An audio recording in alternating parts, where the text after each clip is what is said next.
Good afternoon. Welcome to Open Classroom. I'm Janet Gillow, the Director of Professional Development for the Brown School here at Washington University in St. Louis.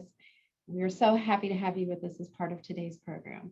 For those of you joining on the Zoom webinar, you likely know this about the technology, but we cannot see or hear the audience and we can't call on raised hands. The Q&A feature is enabled, and that's on the lower, slightly left of center part of your toolbar. That's how you can participate in the conversation if there are things that you hope the panel will speak to. I want to also extend a welcome to folks joining on YouTube, either now in real time or perhaps catching this recording at a time that's convenient for you. We are not able to moderate Q&A through YouTube. So just briefly, Open Classroom is an initiative of the Brown School. These are free resources for our community. So whoever you are, however you found out about this and came to us, we want you to know that you're welcome and that we hope that you will come back. So I want to share just a little bit about what's coming up soon. On Monday, April the 4th, we're partnering with Influencing Social Policy to deliver a program on deconstructing inclusion beyond a seat at the table. On Tuesday, April 5, Brown School alum Kelly Moffitt is contributing to our Inclusive Perspectives series with a talk entitled Increasing Access to Mental Health Providers Through Client-Provider Mutual Education.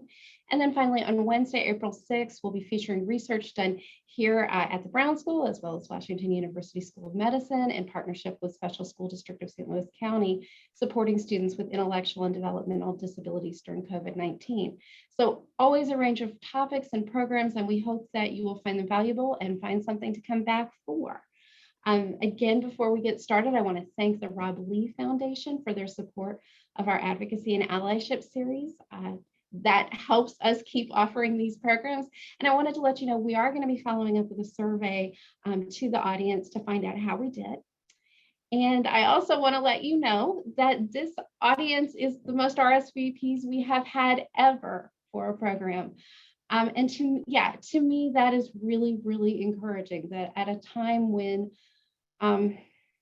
there's a lot of really troubling developments, there's also a lot of love and a lot of people trying to step up and be supportive. So I want to start us with this tone that this is a gathering of friends here to learn and organize together. And now it is my great pleasure to turn the microphone over to Interim Co-Dean Tanya Edmond, who's going to begin our proceedings today. Good afternoon, everyone.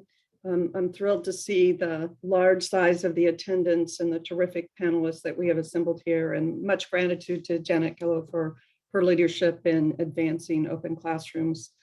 On March 31st, we at the Brown School stand in solidarity with friends and advocates around the world, recognizing Transgender Day of Visibility. We do this at a time that having the ability to authentically participate in work and school, in recreation and sport is under attack in many corners of our country. As social workers and public health professionals, we understand the life-saving power of medical and mental health supports for individuals navigating their gender expression, their right to full participation in community, and the imperative need for supports for the parents and others who care.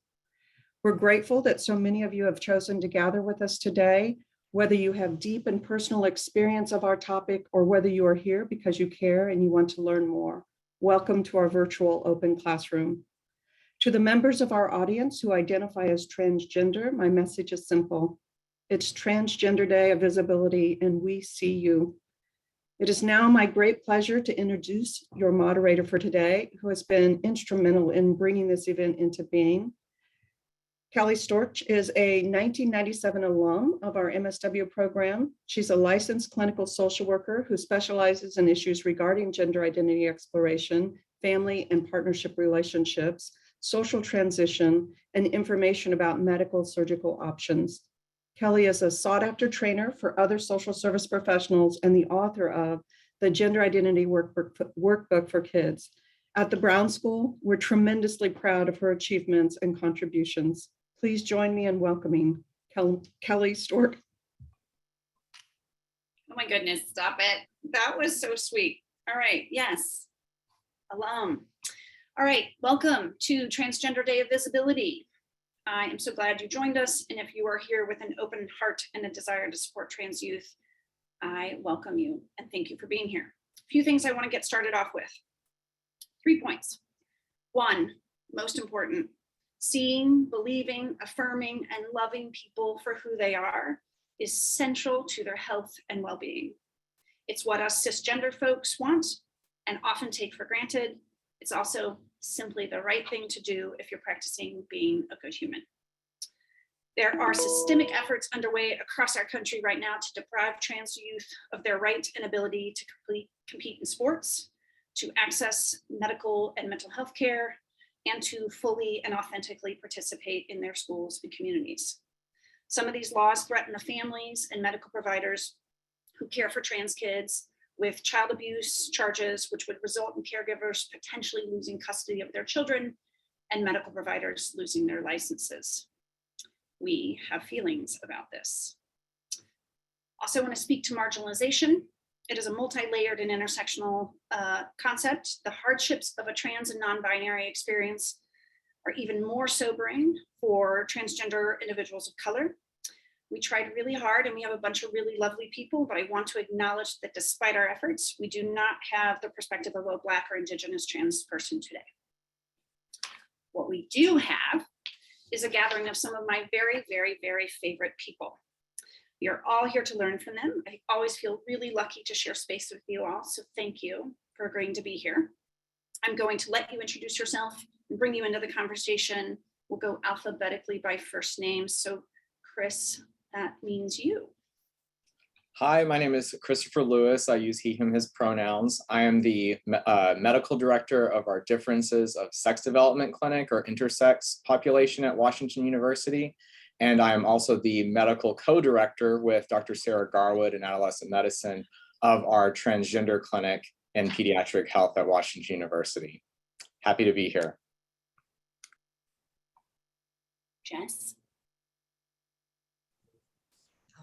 Thank you so much for being here. I'm just truly thrilled to be on this panel with a lot of amazing other humans.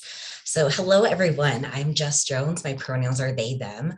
I am a white, queer, non-binary, neurodivergent, transgender human.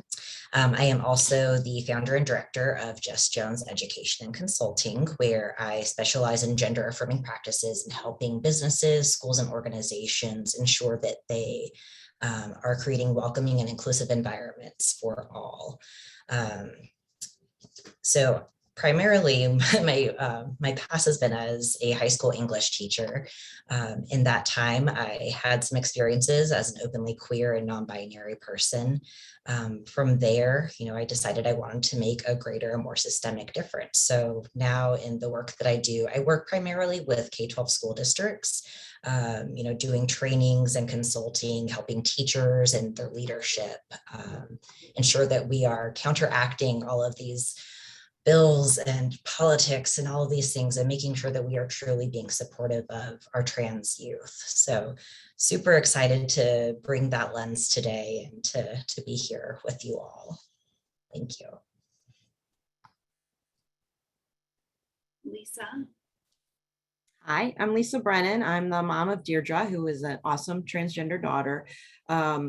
When she first came out, I began studying a lot of stuff. I didn't really know where to begin, and came up with a guidebook for our family and friends to explain things, and turned that into a book, which is called The Auditorium in My Mind, Treasure My Transgender Child.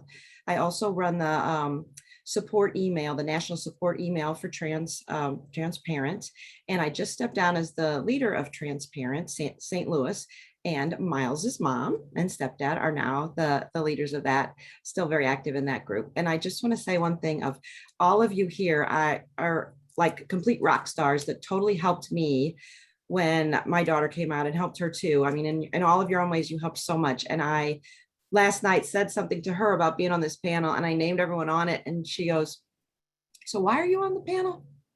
And I was like, "Thanks for the vote of confidence, Deirdre." But anyway, thank you to all of you who helped so much and do such great things. And I kind of got to watch Miles grow up in the past few years too. So thank you.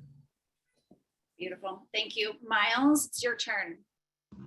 Hi, I'm Miles Rowe. I'm a youth advocate for trans rights, mostly doing work in Jeff City by testifying.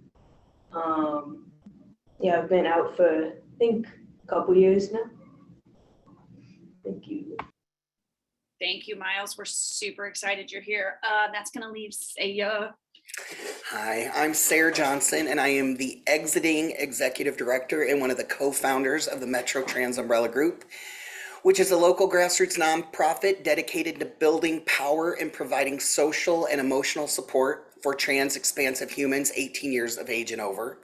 I'm also a lovely parent of a trans masculine teenager, and I'm a joyful queer trans man, just pleased to be on this panel, and what a lovely grand finale panel.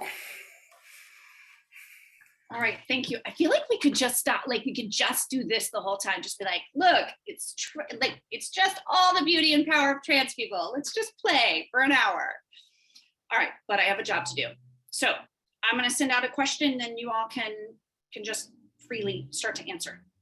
If a member of our audience suspects that a young person in their lives may need more support and affirmation around their gender, and they want to be a safe confidant, how could they let that be known to the young person, and what early actions or words would feel most helpful?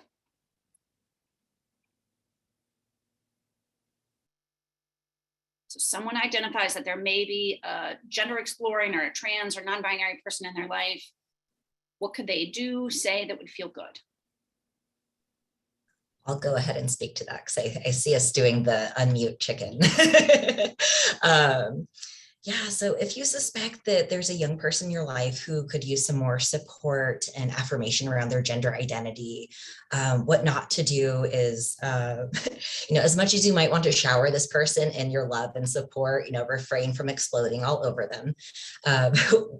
Things that are more like subtle and visible forms of allyship really go a long way. So, with the teachers I work with, I tell them, if you have like a pride flag in your classroom, or any folks could add their pronoun to their email signature, or wear like a little pin that has your pronoun, just like those very subtle things transgender people pick up on.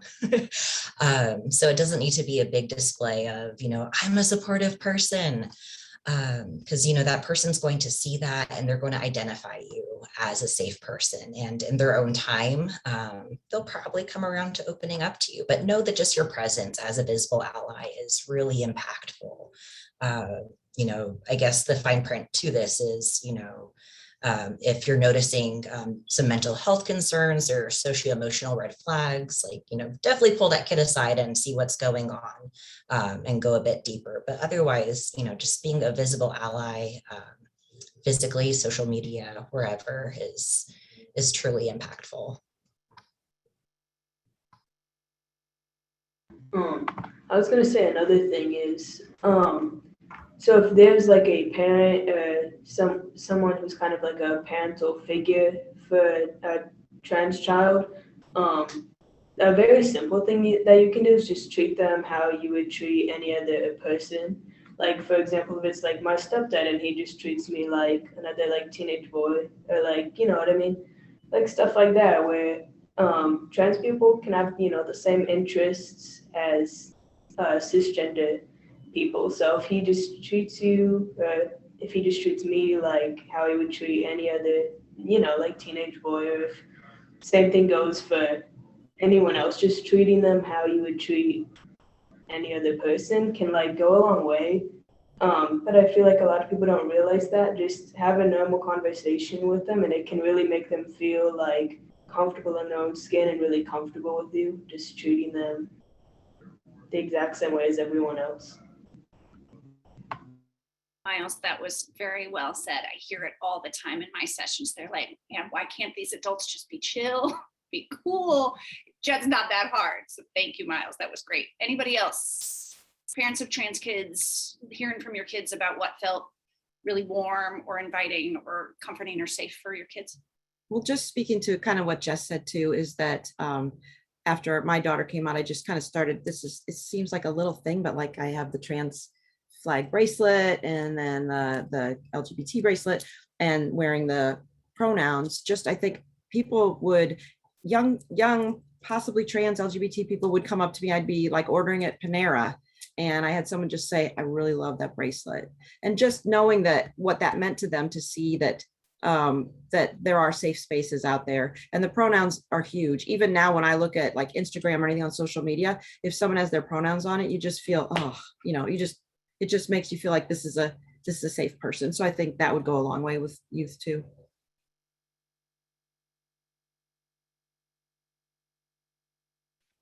Anybody else? We feel ready to move on. We're good? Okay. Question number 2, we're going to talk about schools and school policies. There have been lots of examples of exclusionary, identity-denying regulations regarding sports and bathrooms. What policies or values should parents and community members be advocating for if they want schools to be a supportive place for young people of the fullest range of gender expression? On the flip side, what are some warning signs or poor policies people can be on the lookout for that signal a school may not be fully inclusive? And are there any schools in our area or the US that are doing a model job for trans and non-binary students?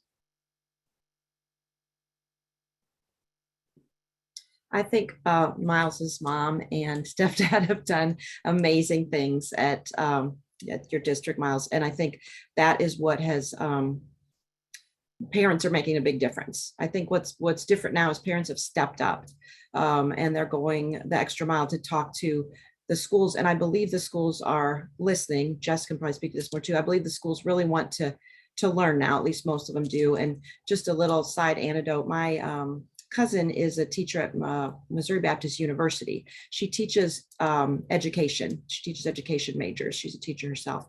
And she always has me come in and speak to her diversity class. And it's always super interesting. And most recently, it just gives me hope for teachers and school districts of the future, because they really listen and have great questions. And most recently, the one that blew me away when I left, someone wanted to talk to me separately. And she said, what could you have done differently to have your daughter come out to you before she came out to her friends?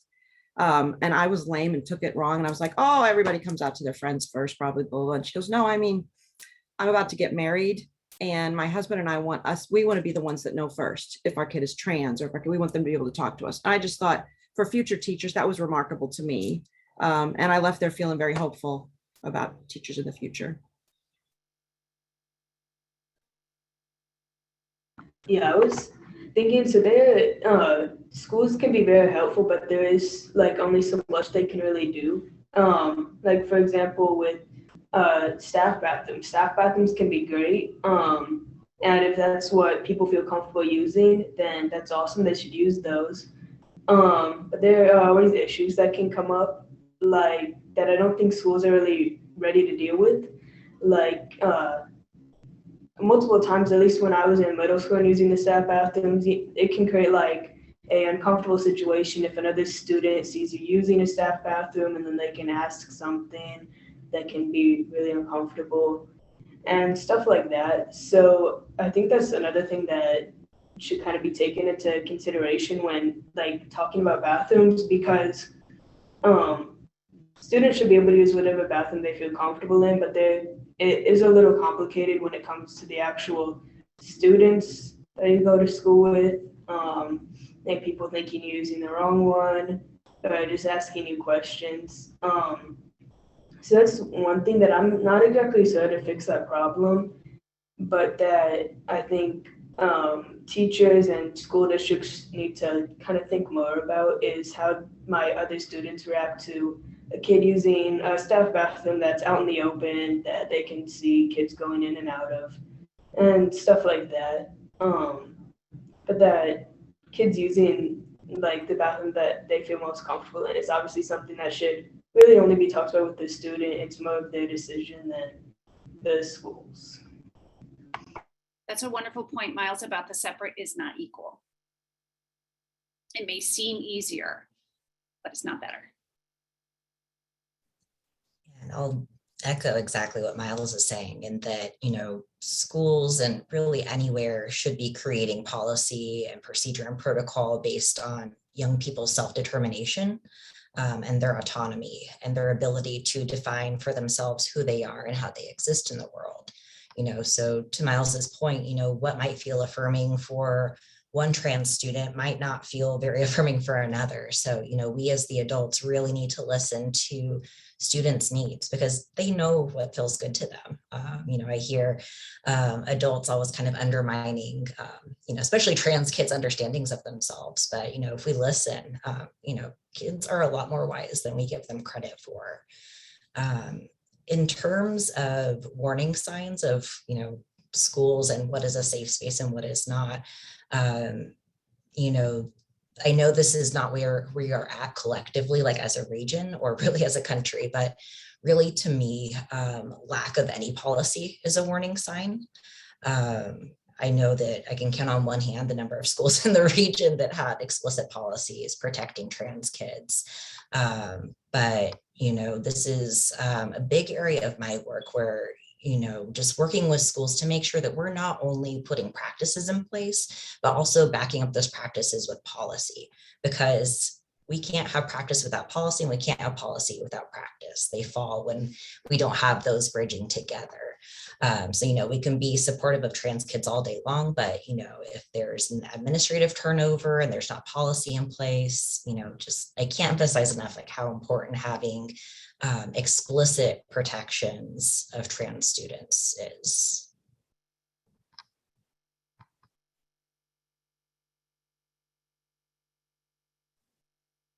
Anybody else have anything to add to the school conversation? Miles, anything from your day-to-day life, things that feel like they're going really well? Or I'm also wondering if you're engaged in sports at all, if that feels like that's part of your school day and school experience. Anything else you want to add? Because we're talking about you. This is the life you're out there living. So I'm not doing any school sports right now. I was doing sports outside of school in the past. It's like probably like 2 years ago. Around right when I came out, because one of the issues is actual finding teams that will be inclusive for like trans kids. So I'm not sure about my school. I should look into that. But it's very difficult to find a team that you really know would be accepting and inclusive with you. And that's one thing, you don't actually know how it's really going to play out, even if you would find a team and then maybe they're not really as inclusive as you thought, and it could lead to an unsafe and uncomfortable situation. So that's one thing that I'm still kind of working on to find. No, but my school has actually been pretty good right now. They've just let me use whatever bathroom I've wanted to use. So my mom actually reached out to the school district last year, and I think she filed a cyberbullying report, and my name and gender marker were actually changed within, I think it was 48 hours after she did that. So parents can definitely reach out to the school districts if there is something that isn't really working out. But yeah, I think my school's been pretty good, actually. I haven't really had any issues this year. Thank you. Jess, I'm going to put you on the spot just because sometimes I think I talk in terms that are really simple. I really feel like I've been doing this work for a long time, and schools in the central corridor have long done a pretty good job. And then when you go out, it can get harder. I'm just wondering if you feel safe enough. Can you give our area a grade? How do you think the St. Louis area is doing? I need a rubric.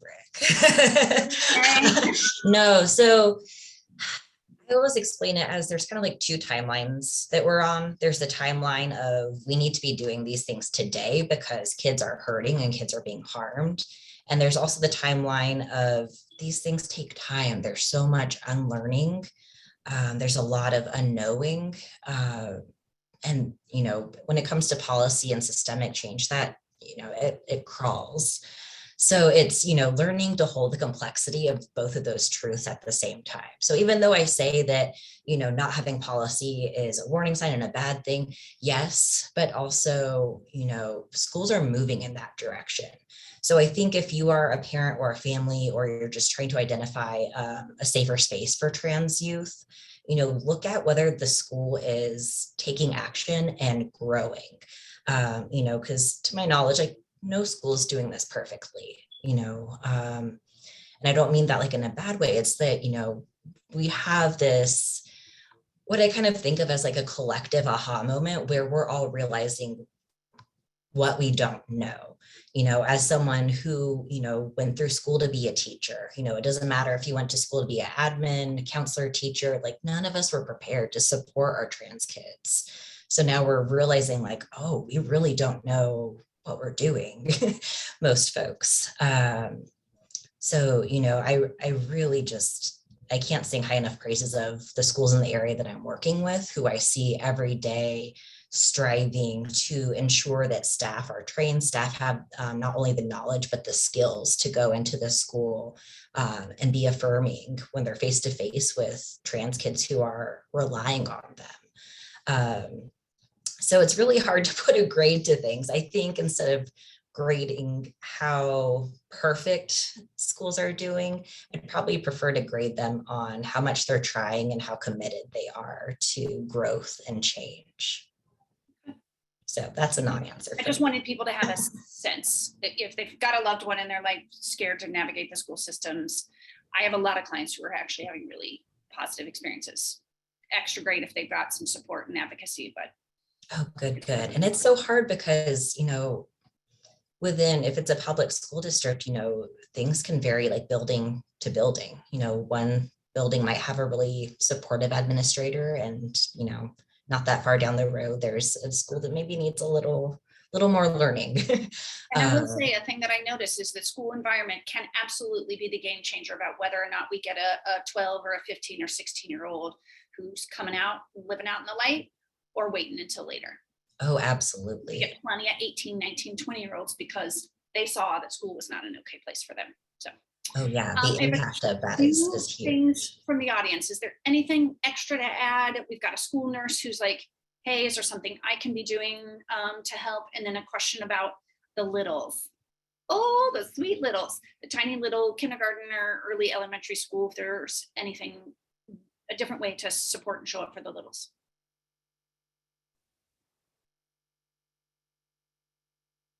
Thoughts?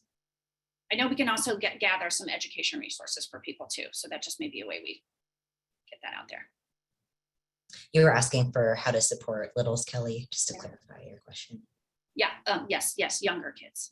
Okay. And then also just a lot. So if other folks want to jump in, otherwise I do have thoughts. But go for it. Oh, okay. Try not to take up too much space, but I guess this is a trans panel, so I'm going to do that.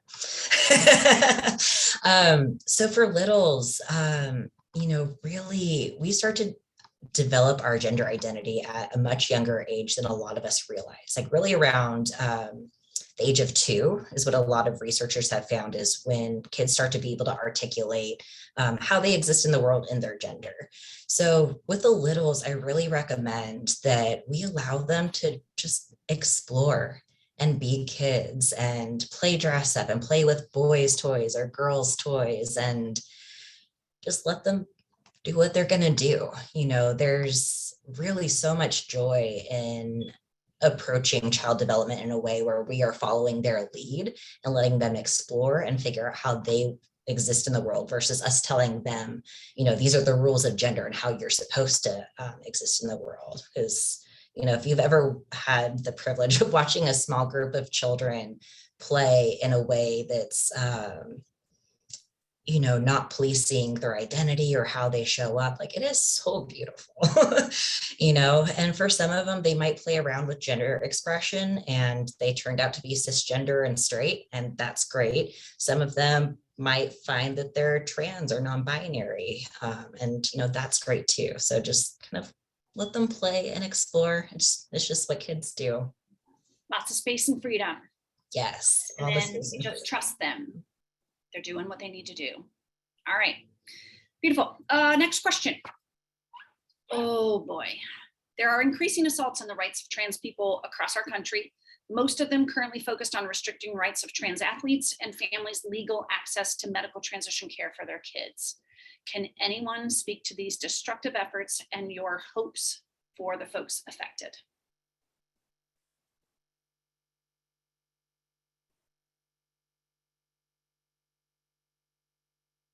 Oh, don't make me call on you. I'm thinking Dr. Lewis and I'm thinking Miles, because I also know you've been out there in Jeff City testifying. So one of y'all.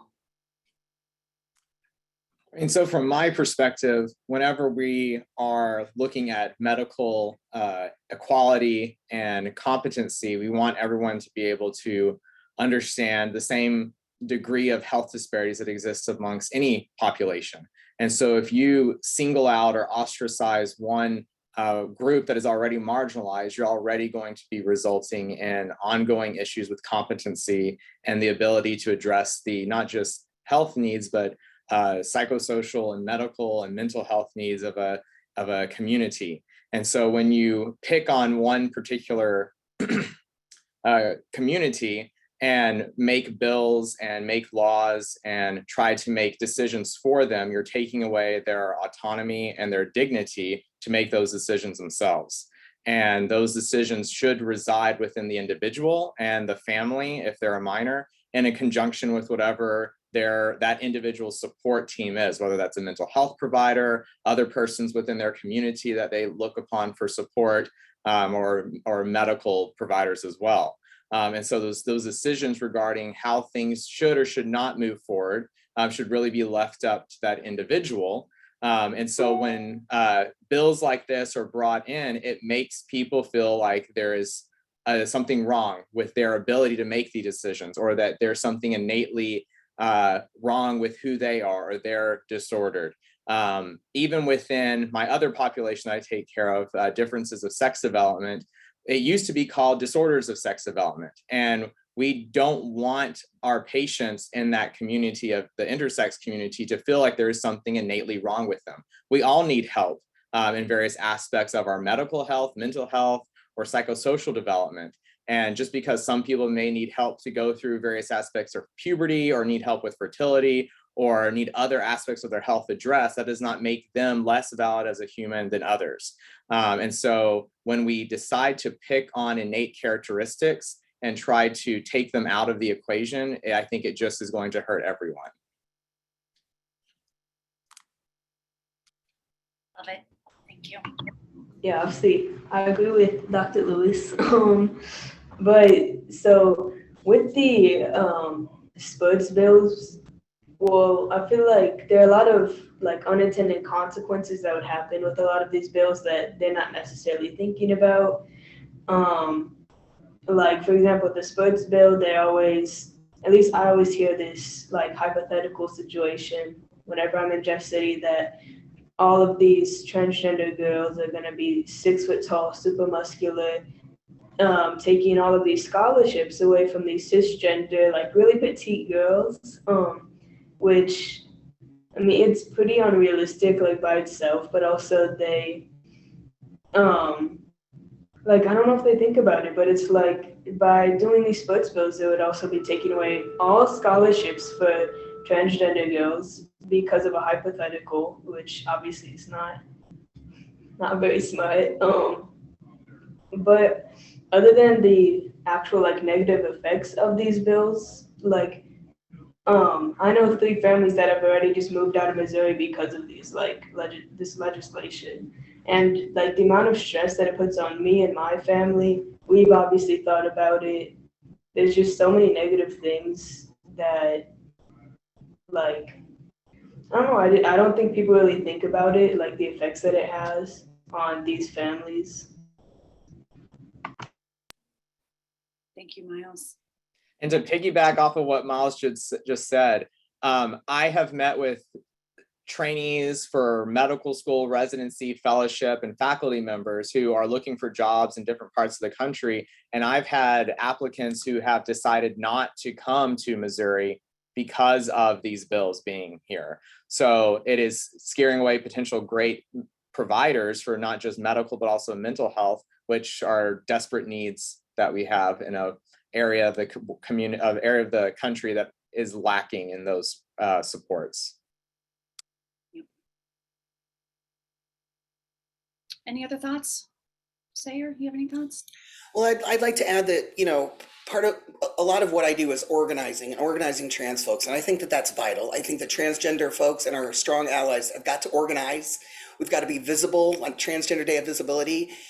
If people know our stories and know our lives, it's a lot harder to hate us. And so I do believe that part of our duty for those of us who can and those of us who will is to be visible possibility models and interrupt this transphobia, because that's all it is. It's herrings, it's BS, it's ridiculous, it's wasting our time and our energy, and it's harming people.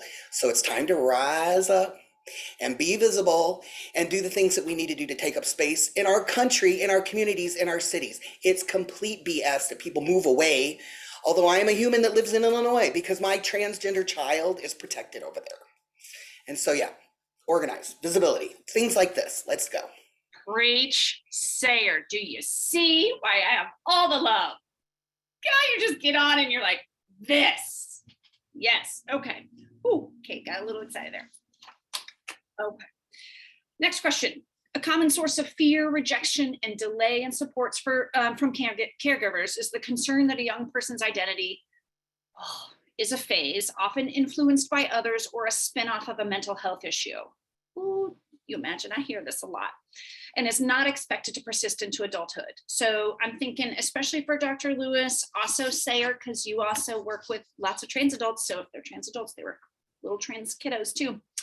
How do you advise families who are struggling with or navigating this concern or fear? So for pre-pubertal children, we provide them with resources to establish care with therapists like you, Kelly, who help families to explore these aspects of development, which is normal, and exploration of the individual's gender identity. And just because someone is exploring their gender identity, that does not mean that hormones or any other medical interventions are part of that process. It can be at certain intervals, but there are eligibility and readiness criteria that people need to meet before starting those things. For patients that have started puberty and therefore in adolescence, there is an option for people to be on pubertal suppression agents at this time, where it puts the development of those undesired secondary sexual characteristics such as breast development or voice deepening on pause, to allow them to be able to explore their goals, their outcomes, their identity further before starting irreversible changes, whether that be from hormones inside the body or hormones from outside the body.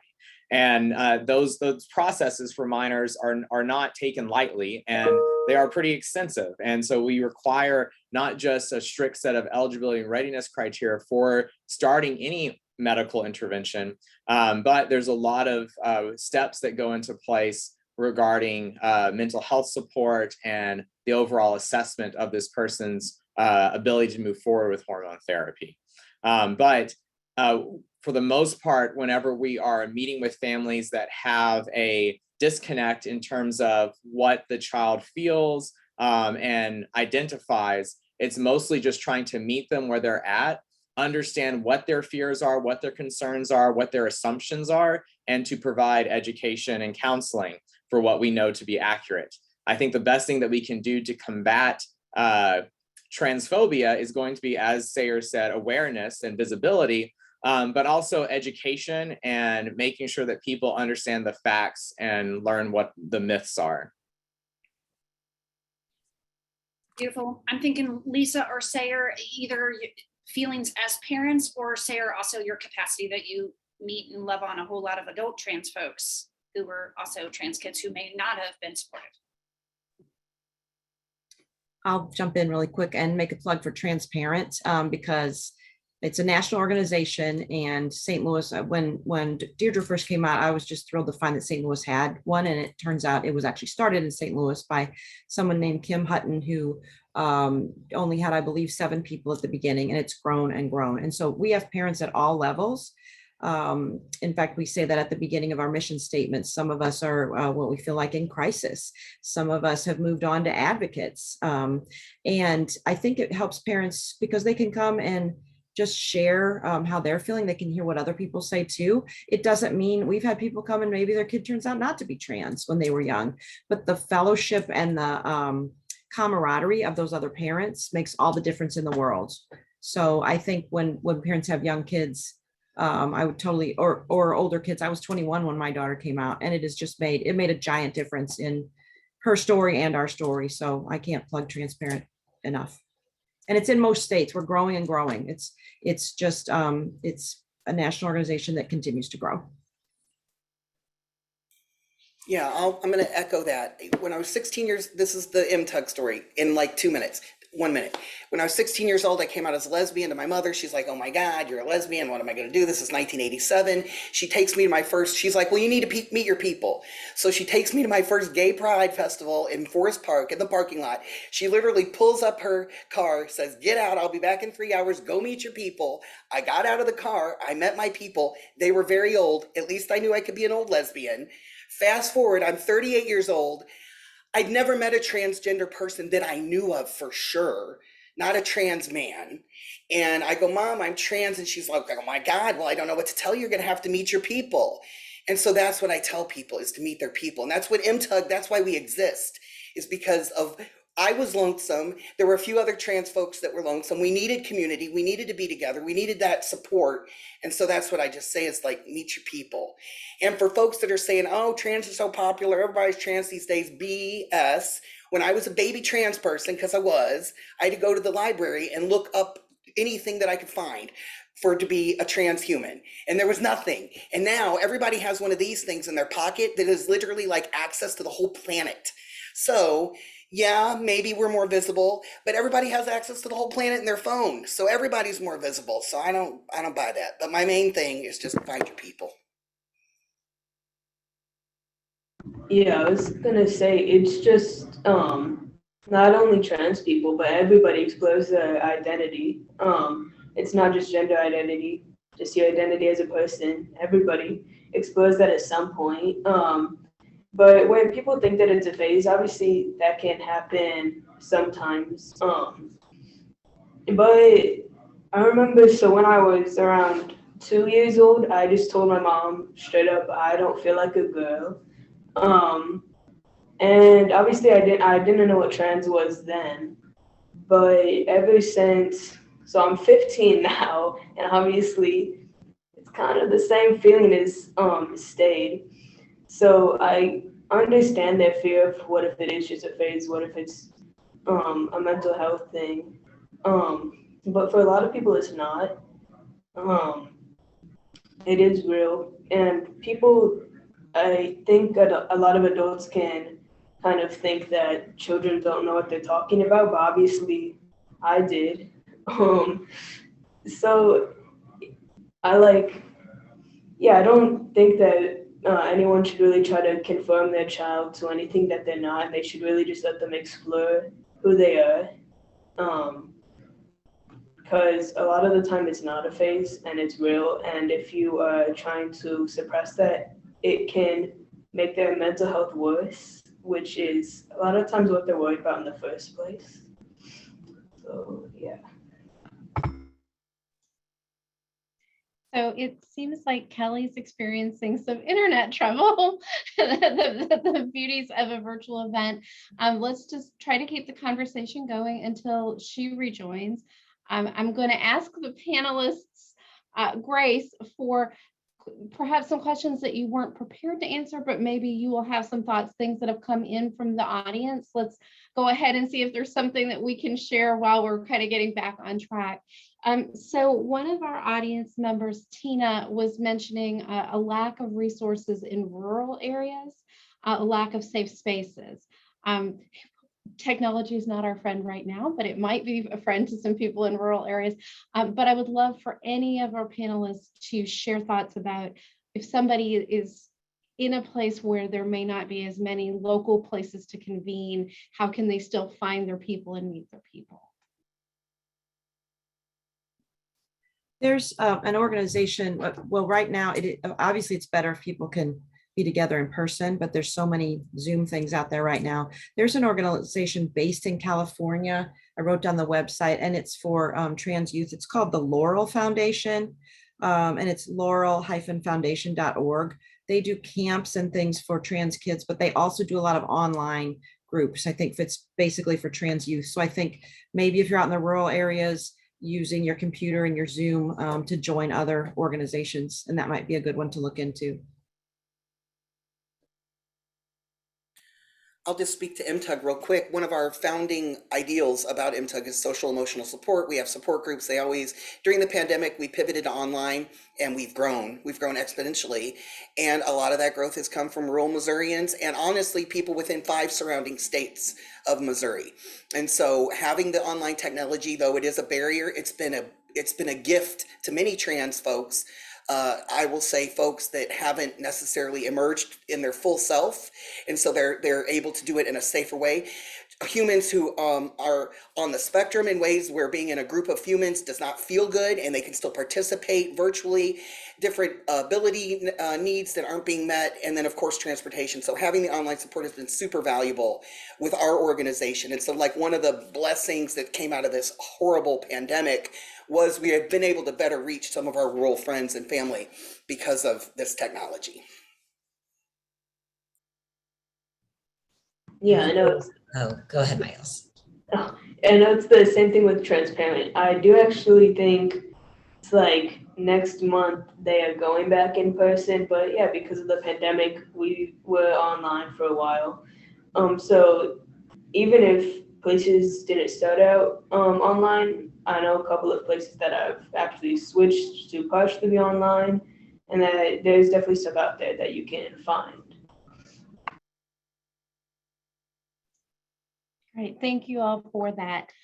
So I'm managing the clock and I'm looking to see if Kelly pops back in, but I think what I'd like to do now is take a question that you knew we were going to ask you, because it is something really important to share with our audience while we have this time together. So the theme of this series that we've asked you to participate in is advocacy and allyship, and we are hoping that you will be frank and clear with our audience. What should they start doing? What should they stop doing? And so, I mean, this group is here to learn. What would you like to suggest to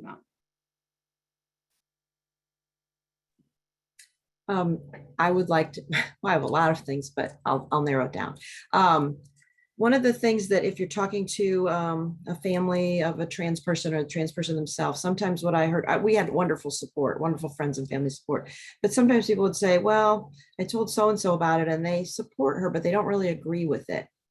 Okay, don't, that's like saying I don't agree with someone who's left-handed. I don't agree with someone who has blue eyes. You know, it's your gender identity is hardwired in your brain. So if you hear someone say that, please call them out nicely. And you can use the analogy of that's like saying you don't agree with someone being left-handed. So that's just one that kind of rubs me the wrong way. And one of the things to do, I think what helped me at the beginning, I just started following a lot of interesting and successful trans people. I think there's so many of them out there and we don't pay attention to them. It's starting to change hopefully a little bit now, but that helped me hugely. And I think if people could look up not just celebrities, but just people that are doing, a lot, doing the work for trans people right now. Start following them, and I think you'll learn a lot, and that can only help all of us.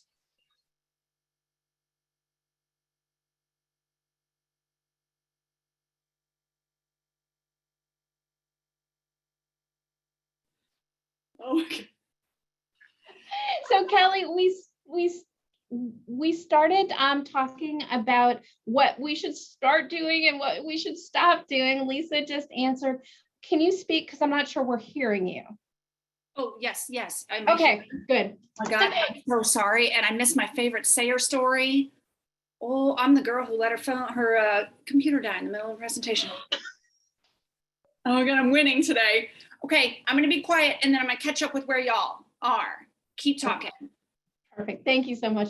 So yeah, if other members of the panel could please give your thoughts on start doing this, stop doing that. We definitely want to hear that from you.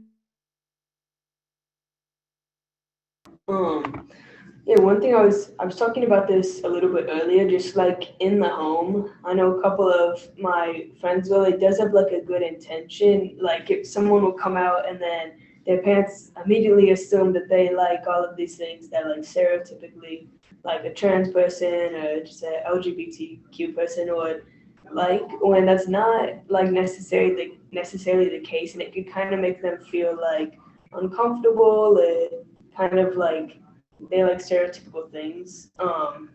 When really they just might like their own things. Like if someone comes out and you assume that they start liking drag or something like that, and it can kind of make them feel just maybe like a little uncomfortable or something. So maybe like ask them like or like what do you want to watch on TV, or just like kind of talk to them more about like if you like know their interests. 'Cause obviously not everybody has like the same type of interests, but like for example, if somebody just started talking to me about basketball, it's like I'm trans, but like I like basketball, just like you know what I mean. Are there like people like we don't always like these like things that other people don't like? Like we have the same interests, so by just assuming that everybody's one type of person, it can kind of make them feel like excluded or uncomfortable. So trying to like get to know someone a bit deeper and talking to them like any other person can really benefit them and your relationship with them.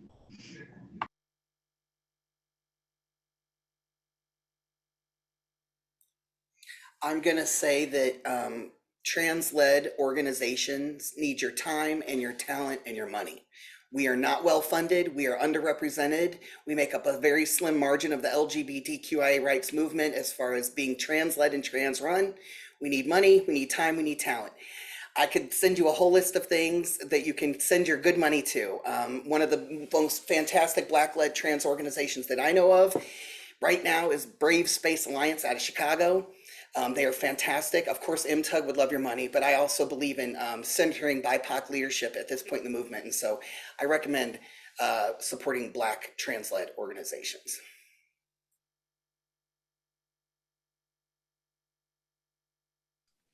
Somebody on the chat was asking about chances for youth advocacy. I have all the mess in Jeff City on my mind.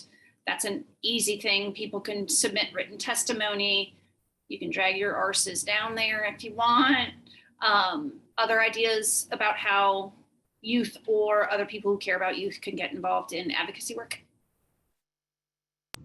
Yeah, I was gonna say Jeff City. Jeff City is a great one.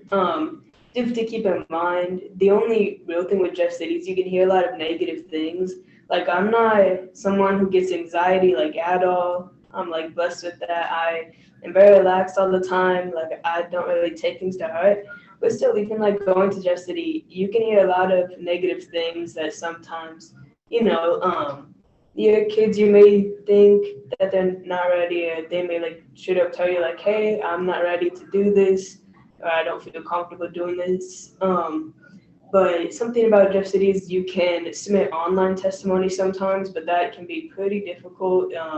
Things in Jeff City are a little like on the minute. Sometimes you really don't know what's gonna happen. But yeah, Jeff City is great. You can get a lot of things changed there. You can really get to people's emotions, especially if you're a kid, really showing up there and like showing like, hey, this is who you are going to be affecting can really make a change.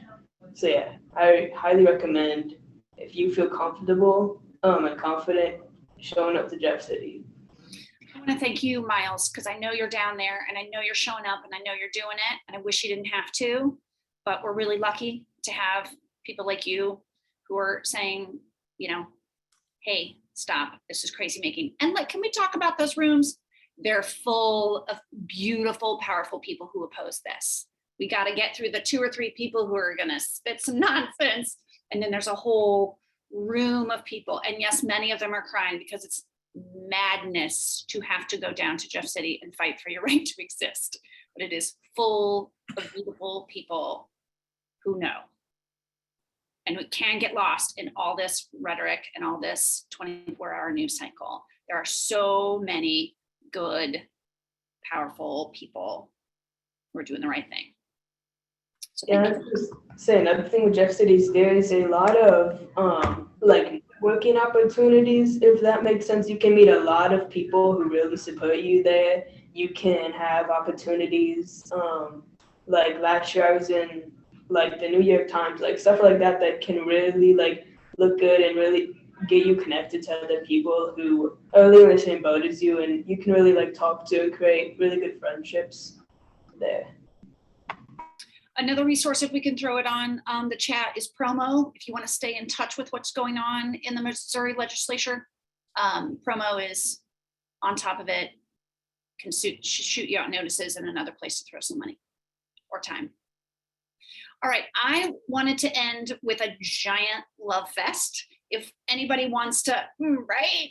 I want us to talk about why we feel so damn lucky and grateful to do this work and show up with trans and non-binary people, and how glorious we think it is when they are held up in their power and beauty. Can we talk about that for a minute?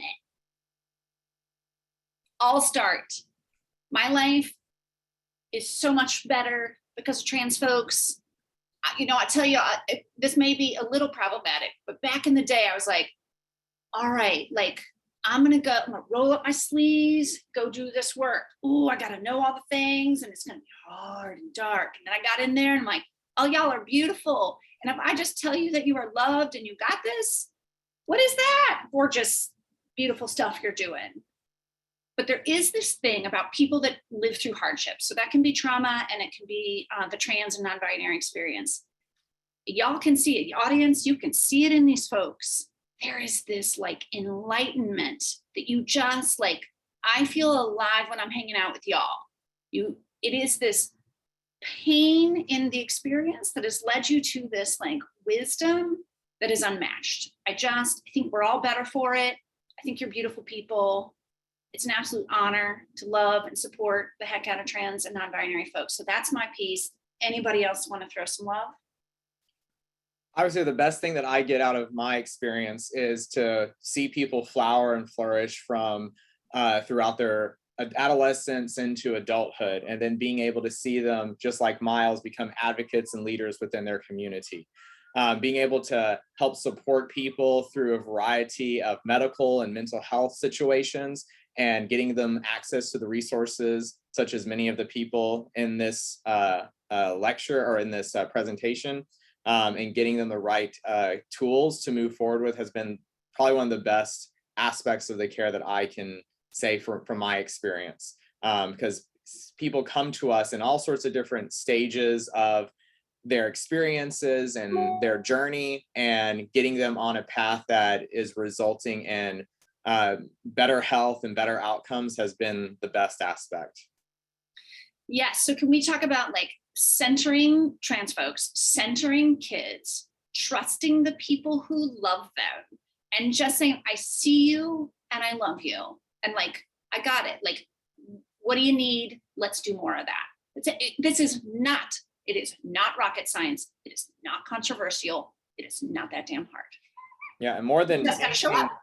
more than anything I can do as a hormone prescribing doctor is if I normalize and depathologize the exploration of someone's gender, and being able to help them understand that this is normal, greatly impacts their outcome more than really anything else I can do.